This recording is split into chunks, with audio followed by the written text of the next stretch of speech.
দুনিয়াতে কত দরদি দেখা যায়, মা বাবার চেয়ে দরদি আর কেউ নাই। আজকে বিবির জন্য পাগল হইয়া মা বাবাকে বইরা গেলি রে নাফরমান। আজকে তুমি ময়রা দেখো তোমার বিবির সাথে সাথে অন্যের ঘর করা শুরু করবে।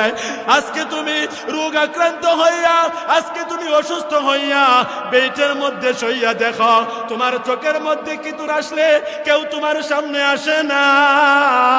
তোমার যখন প্রচন্ড জ্বর হয় কেউ তোমার কাছে আসে না। তোমার যখন ডেঙ্গু হয় কেউ তোমার কাছে আসে না। ওরে বান্দা, তোমার ফুরা হইলে, ফুরা যখন পয়সা যা কেউ তোমার কাছে আসে না। বন্ধু বান্ধব আসে না, স্ত্রীও আসে না, কেউ আসে না। একটু খেয়াল কইরা দেখাও, এক রাস্তার মধ্যে পায়খানা প্রস্রাব পইরা থাকলে আমরা এই রাস্তা দিয়া যাই না, এই রাস্তা দিয়া হাঁটি না।